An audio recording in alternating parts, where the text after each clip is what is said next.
In 1683, the world's mightiest empire stood at Europe's gates.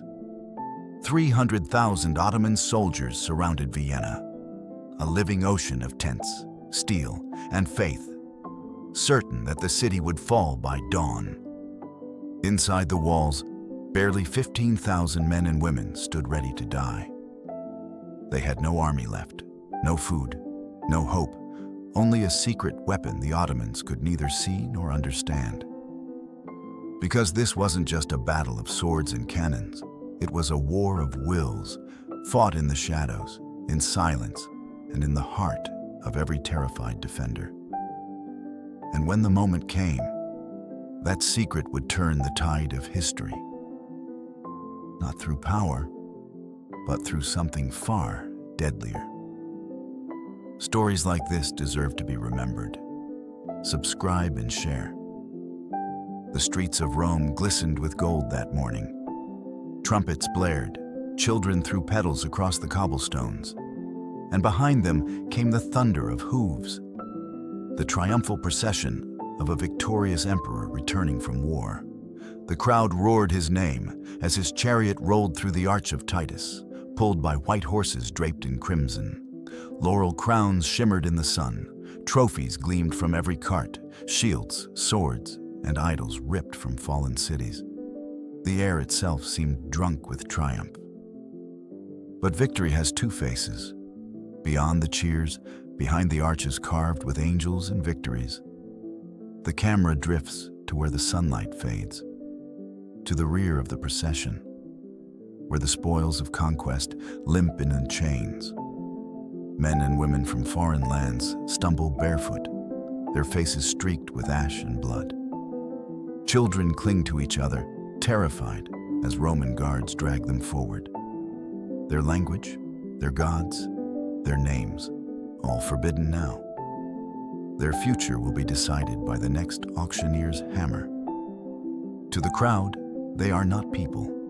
They are proof. Proof that Rome's gods are stronger, Rome's armies divine, Rome's emperor blessed.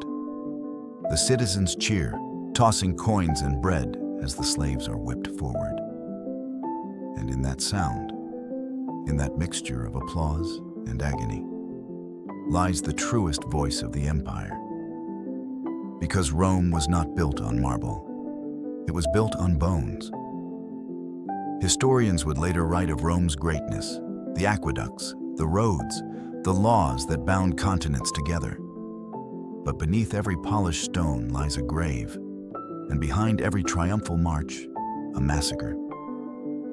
The Pax Romana, the Roman peace, was not peace at all.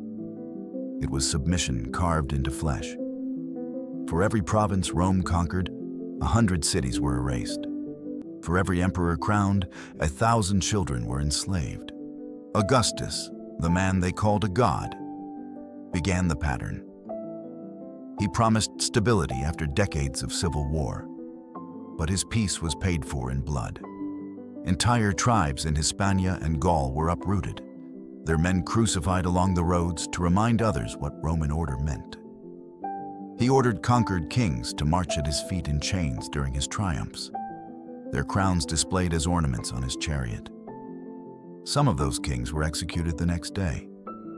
Others were paraded until they collapsed from exhaustion. Their deaths were part of the entertainment. The people of Rome did not look away. They applauded. They called it justice. Years later, Emperor Trajan would take the empire farther than any before him, beyond the Danube, across the Tigris, into lands where Rome's language meant nothing and its gods were strangers. His armies leveled Dacian villages, burned forests, and enslaved entire nations. The triumphal column raised in his honor still stands today, a spiral of stone that tells only one side of the story, the Roman side. Each carving shows soldiers marching, cities burning, kings kneeling. But what it does not show, what it dares not show, are the screams, the women bound to posts, the children thrown into wagons as tribute, the thousands who vanished so that Rome could stand taller. And yet, The cruelty was not chaos. It was order, engineered, deliberate, precise. Rome's power lay not just in its legions, but in its philosophy, that fear is the most enduring monument of all. The emperors understood that to conquer a people's body was not enough. One must also conquer their memory. So they erased languages. They renamed lands.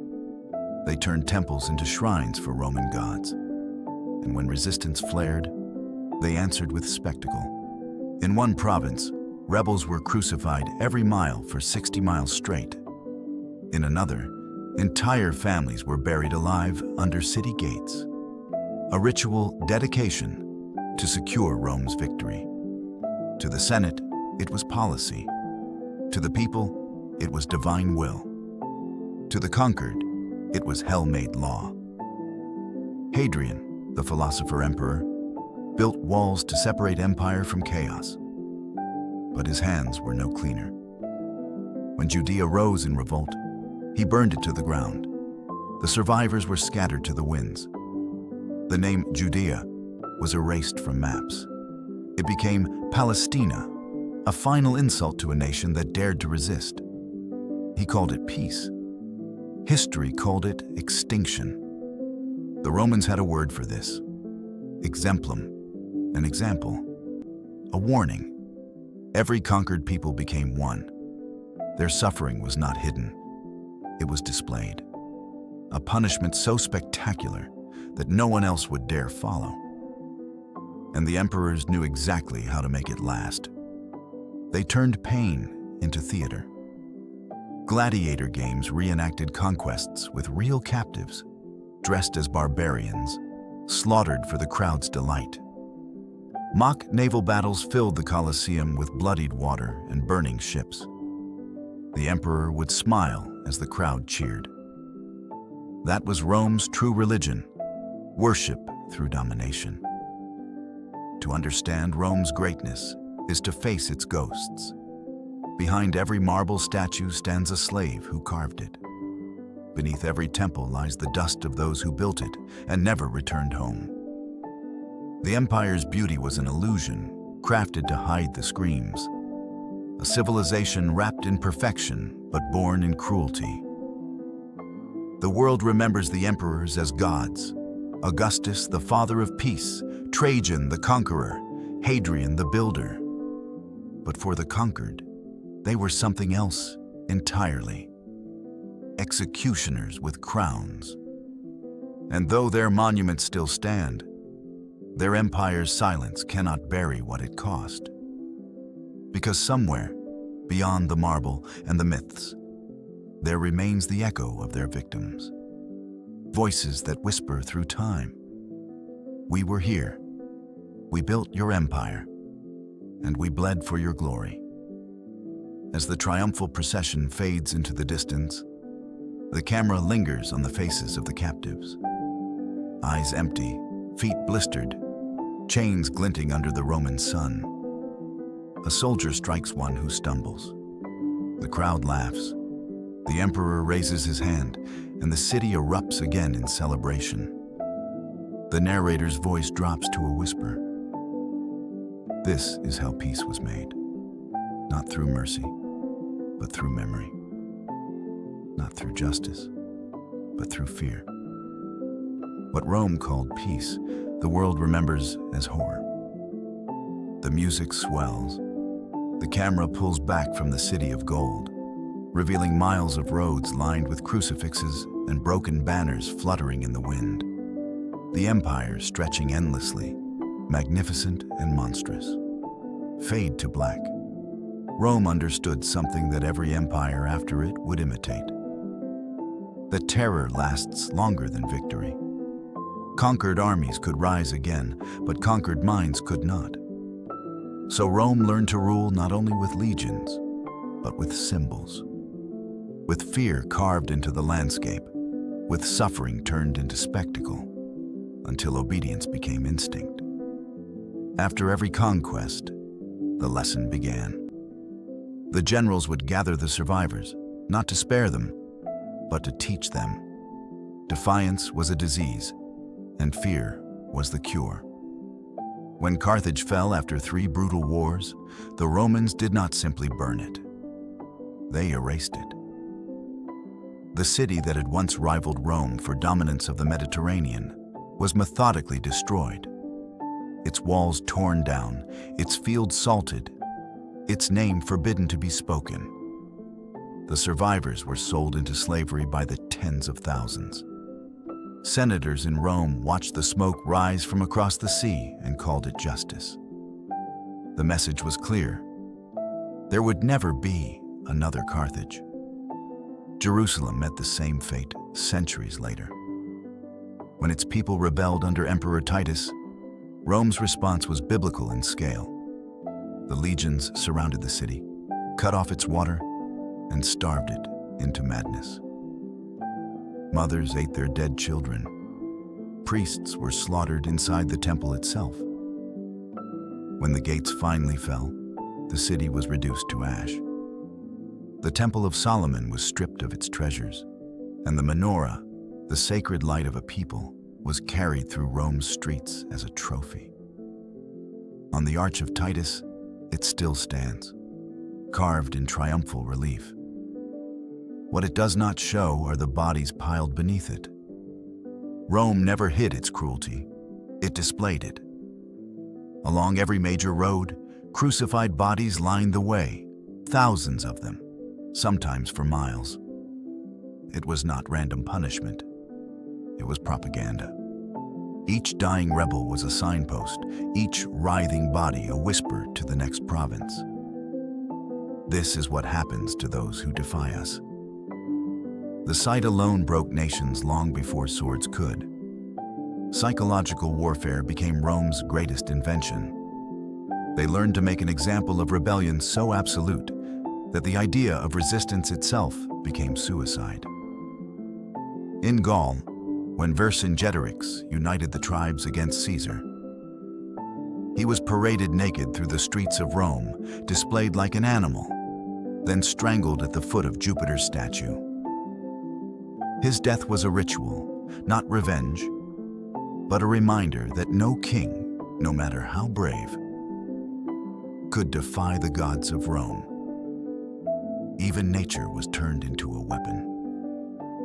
When the Dacians resisted in the north, Emperor Trajan ordered their forests burned. The smoke could be seen for days, an omen of annihilation.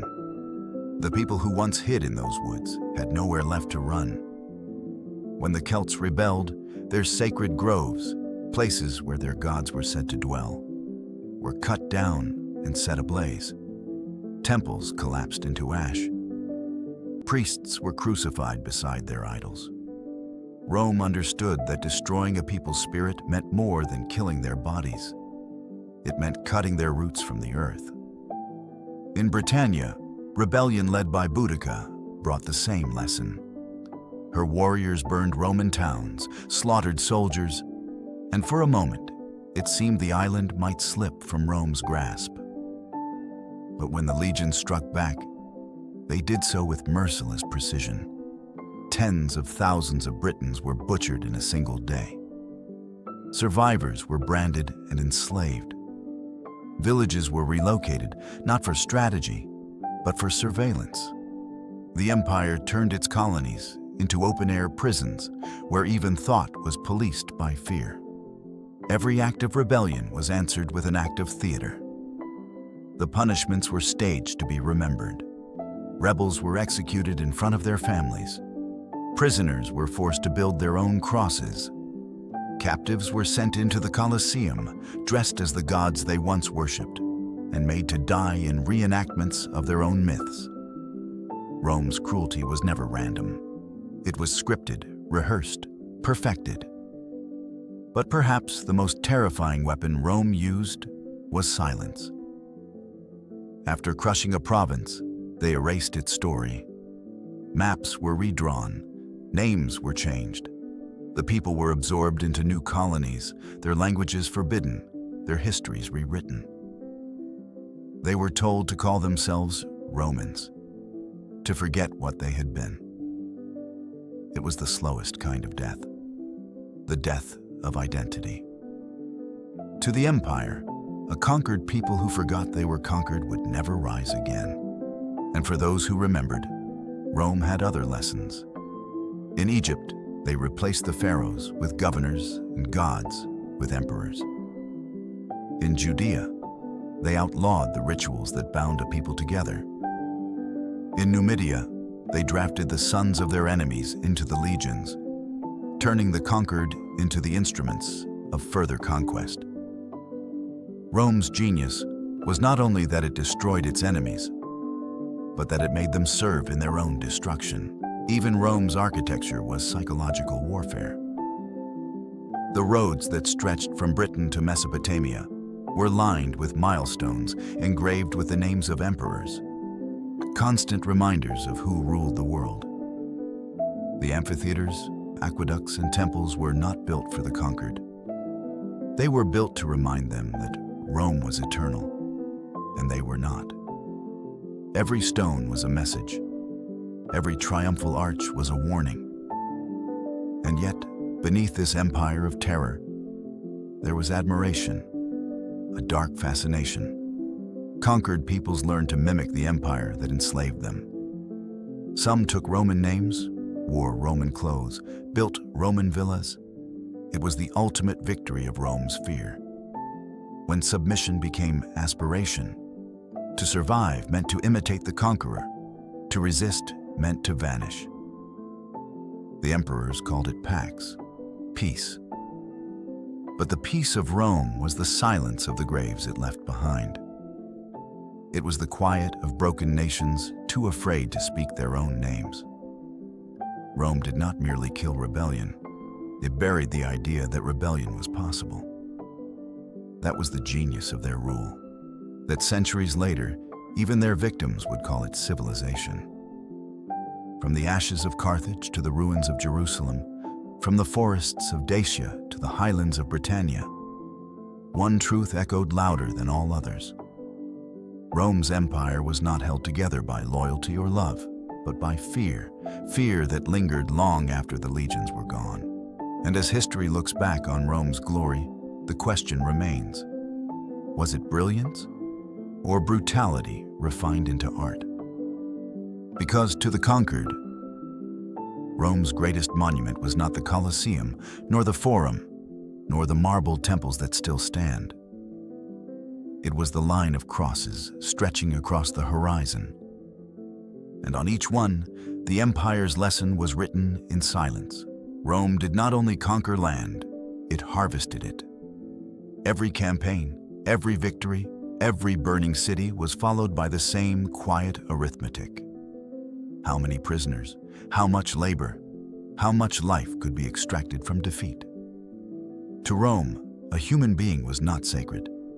A human being was a resource. And the empire's greatness was measured not by its virtues, but by the efficiency with which it converted suffering into wealth. After a battle, the counting began. The dead were left for the crows, but the living were valuable. Soldiers herded captives into pens like cattle. Men were shackled in groups of 10, branded on the arm or chest with the mark of their new owners. SPQR, the Senate and people of Rome. Women were stripped, inspected, and divided by age and beauty. The young were reserved for the houses of nobles, the rest for the markets. Children were separated from their parents to prevent rebellion. Rome called it order. The conquered called it the end of the world. Slave traders followed the legions like vultures. They built temporary camps beside battlefields where buyers could walk among the captives and make their selections. A strong man might fetch the price of a horse. A young girl could be worth 10 times more. Auctions were held in the open under Roman banners. The auctioneer's voice rose over the weeping. Healthy, unmarked, trained in weaving, 10 denarii. Hands lifted, deals were made, and human lives were signed away with wax and seal. For the emperors, it was not cruelty, it was economy. Slavery was the empire's blood supply. feeding every industry, every monument, every luxury of Roman life. The fields of Sicily and North Africa were tilled by chains of Gauls and Numidians. The olive groves of Hispania were worked by slaves who would never taste the oil they produced. In the marble quarries of Luna, men swung hammers from dawn to night until their lungs filled with dust. They died by the thousands, but their stones paved Rome's temples. The empire called them laborers. History calls them ghosts. The mines were worse. Deep beneath the mountains of Iberia and Thrace, slaves worked naked in choking darkness. Chains were riveted to their ankles so they could not escape even if they found a way out. They dug for gold, silver, and iron, metals that filled the treasuries of emperors and armed the legions that conquered new victims to replace them. The conditions were so horrific that Roman writers themselves admitted it. One called the mines a death sentence that breathes. Few lasted more than a year. Women were a different currency altogether. Conquest made them spoils, symbols of victory and instruments of pleasure. The most beautiful were taken to Rome itself, paraded in triumphs, then sent to serve in the imperial palaces. Others were forced into the temples as offerings to Venus or Cybele, condemned to a lifetime of ritual prostitution. Officially, they were priestesses. In truth, they were slaves of the gods.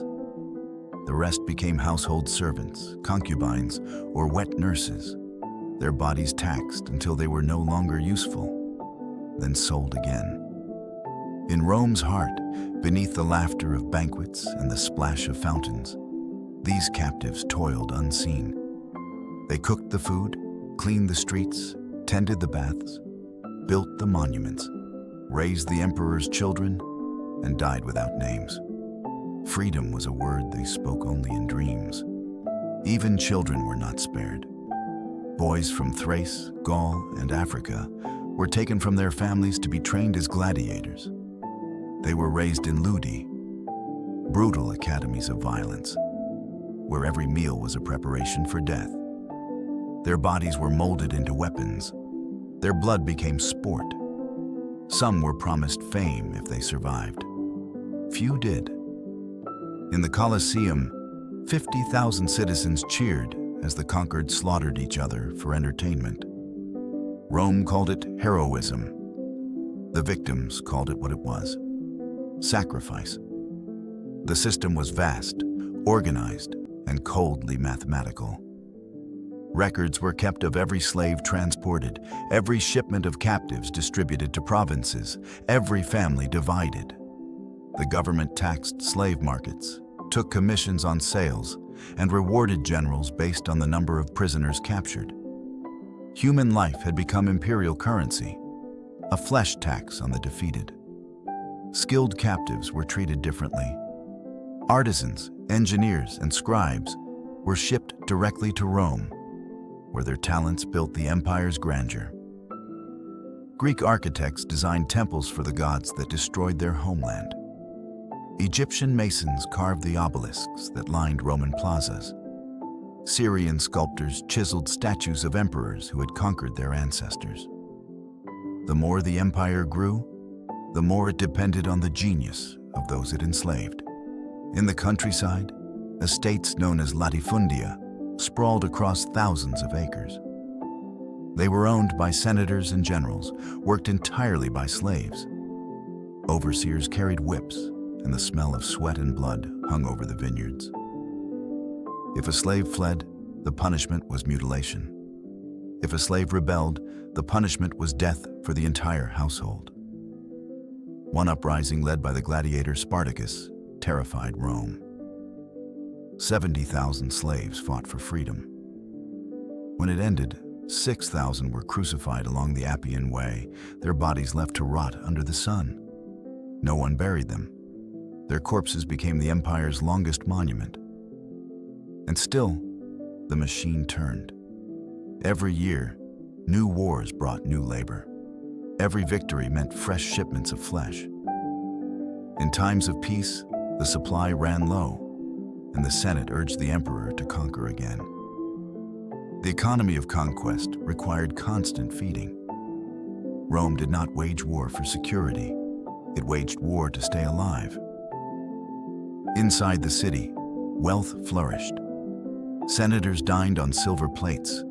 The baths overflowed with scented water carried by aqueducts built by slaves. Statues of marble gods stood in every plaza, gleaming white under the sun. The illusion of perfection built atop the bones of millions. And as Rome's glory expanded, so too did its silence. The cries from the mines, the sobs from the auction blocks, the clang of chains in the fields, all were drowned by the sound of applause in the Forum. It was there, among the marble columns, that the empire's paradox stood revealed. A civilization that spoke of law, order, and virtue, while sustaining itself on human misery. A society that recited the virtues of justice and mercy while selling people like cattle. The senators debated philosophy as slaves fanned them from the heat. The poets praised freedom while their verses were copied by trembling hands that would never be free. And beneath it all, Rome's prosperity pulsed like a heartbeat fed by blood. As the narrative closes, the camera drifts downward, past the marble floors, past the bustling markets, into the dark. In the tunnels below the city, miners swing their hammers in suffocating heat. Sparks fly. A child coughs. Somewhere above, a statue of the emperor is being unveiled in the Forum, its polished face radiant in the light. The sound fades, the cheers of the crowd above mingling with the distant moans below. Two worlds, one built on the ruin of the other. And in that contrast, Rome's secret is finally laid bare. Its greatness was not divine. It was extracted. One heartbeat, one breath, one body at a time. In Rome, death was never random. It was ritual. Every conquest, every execution, every drop of blood had to be sanctified, offered, explained, wrapped in the language of the divine. The Romans believed their empire did not expand by the will of men, but by the will of gods. And so, every act of cruelty was transformed into worship. Every massacre became a prayer. Before a battle, priests would march between the ranks carrying bowls of burning incense. They slaughtered white bulls, reading omens in the patterns of their entrails. If the organs looked pure, the gods had spoken, victory was assured. If the signs were wrong, another bull was killed, and another, until the will of heaven aligned with the desires of the emperor. Religion was not faith. It was permission. When legions entered a foreign land, the first order was not to fight, but to purify. Sacred groves were cut down. Local idols were dragged from their temples. Pagan priests were executed for practicing what Rome called barbarian superstition. Then, the Roman standard, the eagle of Jupiter, was planted in the soil, baptizing it in foreign blood. From that moment, the land belonged not to its people, but to the gods of Rome. The empire taught that conquest was not murder, but piety. Jupiter desired victory. Mars demanded sacrifice. Even Venus, goddess of love, had her altars fed with the tears of captives. When an emperor triumphed, he did so not as a man, but as a divine instrument, chosen to expand the will of the heavens. In his shadow, mercy was blasphemy. Gaul learned this lesson in the most terrible way. When Caesar crushed the last of the Gallic tribes, the survivors were herded into the forests where their ancestors once prayed. There, beneath ancient oaks, Rome performed its ceremony of purification. Captives were bound to trees, their throats cut open as offerings to Jupiter and Mars. The groves that had once been holy were drenched in human blood. Roman historians called it a dedication. The Gauls called it desecration. In the East, the same rituals took different shapes. When emperors conquered new lands, they made a spectacle of submission. Conquered kings were brought to Rome and paraded through the streets, their crowns placed at the feet of divine statues. At the climax of the procession, the condemned ruler was led into the temple of Jupiter, stripped of his robes and strangled beneath the god's image. To the cheering crowds, it was a sacred act, a symbol that even kings bowed before Rome's gods. The emperor stood nearby, basking in their worship, half man, half deity, basking in the illusion that his cruelty was devotion. The line between religion and propaganda dissolved completely under the imperial cult.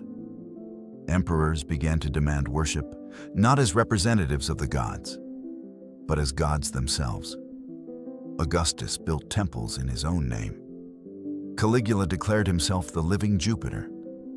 Nero performed as Apollo, singing before crowds while Christians burned in the gardens outside his palace, human torches lighting his holy stage. Each act of horror was masked as divine spectacle. To disobey the emperor became not treason, but heresy. Rome's priests became its propagandists. They sanctified conquest in elaborate rituals, blessing the legions before campaigns, sprinkling holy water on their spears. When entire cities were destroyed, the priests proclaimed that the gods had been appeased. Inscriptions carved into marble walls thanked Mars for cleansing the land of impure nations.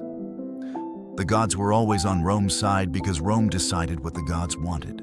Human sacrifice, though outlawed by the Senate, continued in secrecy and spectacle. Prisoners were executed in honor of divine anniversaries, their deaths synchronized with festivals. During the triumphs, chained captives were led through the streets dressed as demons and monsters, their humiliation a reminder that Rome's enemies were not human, but unholy. By killing them, the emperor was not committing sin. He was restoring balance to the universe. This theology of terror gave Rome its moral armor. Soldiers marched, believing they were agents of heaven, not conquerors. When they burned villages or crucified rebels, they did it for the gods. Even death itself was turned into a sacrament. Before a condemned man was executed, a priest whispered the formula, "Hoc pro salute imperi," this for the safety of the empire. His blood was the empire's insurance policy. Religion was everywhere, but mercy was nowhere. In the arenas, gladiatorial combat was framed as ritual purification. The games began with priests blessing the sand. When the first man fell, the crowd cheered, not only for victory, but for the gods who demanded spectacle. "Kill him!" they shouted, thumbs turned down, as if passing judgment in the name of Jupiter himself. Blood became prayer. Even Rome's architecture reflected this divine hunger. The temples that dotted the empire were built from the stones of conquered cities. The marble of a fallen Greek sanctuary might reappear as the steps of a Roman altar. Each conquest left behind a trail of sacred theft, the empire consuming the gods of others and replacing them with its own. Conquered idols were not destroyed, they were renamed, repainted, Romanized. The gods of the world were made to serve Rome, just like its people. But behind the grandeur of this divine theater was fear, not of rebellion, but of guilt.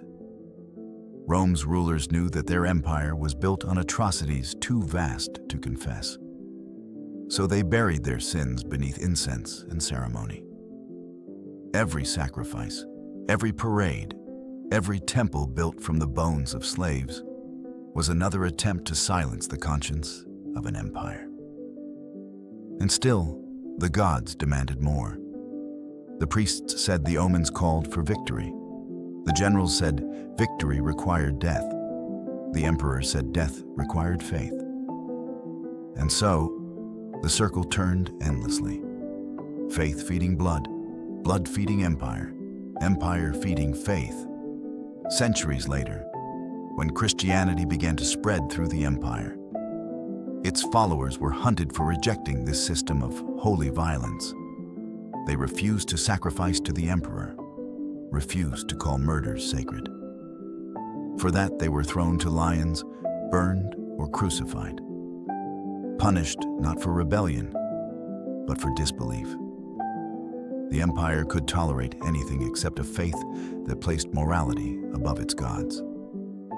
By the time Rome finally began to crumble, the temples of Jupiter and Mars stood empty, their altars cold. But their ghosts remained. The idea that divine will justifies domination, that cruelty can be sanctified, that the gods demand obedience no matter the cost. It was the lesson Rome left the world, that power, cloaked in holiness, can make any atrocity look like destiny. And as the camera drifts across the ruins of those temples, their carvings worn smooth by time, the narrator's voice fades into a whisper.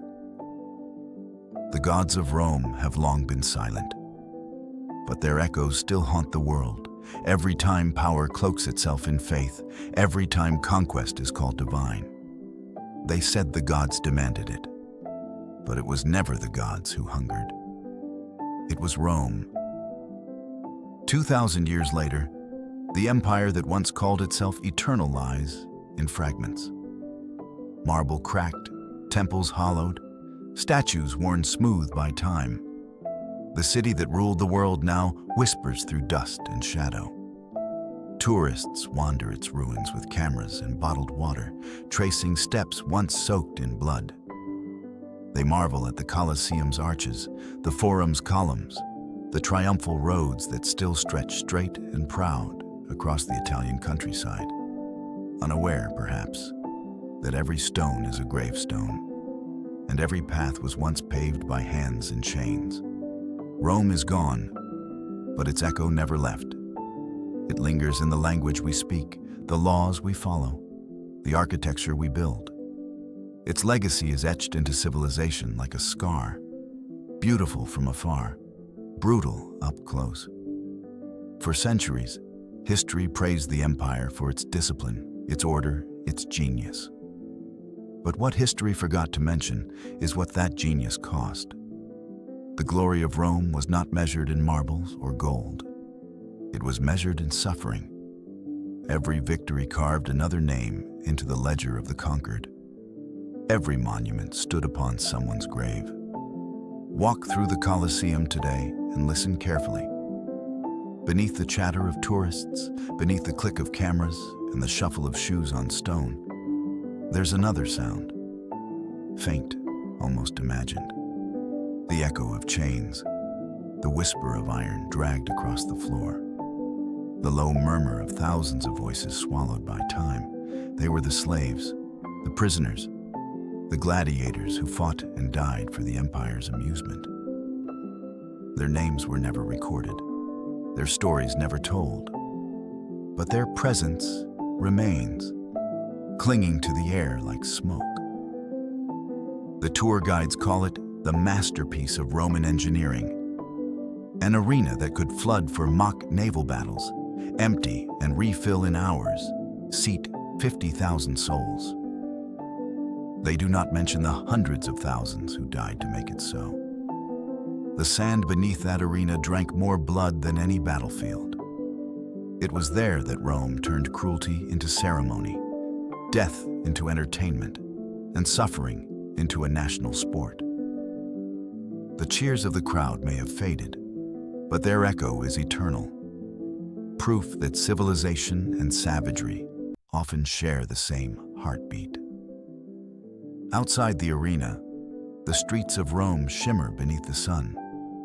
Tourists buy souvenirs shaped like helmets and daggers, smiling for pictures in the same plazas where slaves were once auctioned. The irony is invisible, buried beneath centuries of myth. The empire that called itself civilized taught the world that power could be justified by order, that domination could be disguised as destiny, He called it pax, peace. But peace built on fear is only silence wearing a mask. The ruins are honest in a way the empire never was. Look closely at the stones of the Forum, and you'll see grooves where the iron clamps were once fixed, the marks of forced labor. Touch the walls of the baths, and you touch the sweat of men who never bathed there. The aqueducts that carried water to palaces and gardens ran over fields stripped bare by war. The roads that connected the empire to itself, those perfect, straight Roman roads, were built on trails of tears, one footprint at a time, pressed into dust by chained feet. Rome's greatness did not die with its emperors. It became blueprint. The empires that followed, Byzantine, Ottoman, British, modern, each borrowed its methods, its arrogance, its language of control. They learned that conquest is not only waged with swords, but with culture, economy, and faith. They learned to hide cruelty behind civilization. The empire fell, but the idea of empire survived. And yet, in a cruel twist, Rome also gave the world the tools to question itself. Its philosophy taught reason, its literature preserved memory, its ruins became reminders. That contradiction is what defines its legacy. The world's most enlightened tyranny, a civilization that built libraries and crucifixions with the same hands. A people who dreamed of eternity, but could not see the blood that watered their dream. Stand on Palatine Hill at dusk and look out over the ruins. The light is golden, almost holy. The air hums with history. For a moment, you can almost see it. The senators in white togas, the soldiers marching in perfect rhythm, the crowds cheering beneath marble arches. But if you listen closer, past the glory and the grandeur, another Rome begins to emerge, quieter, truer, crueler.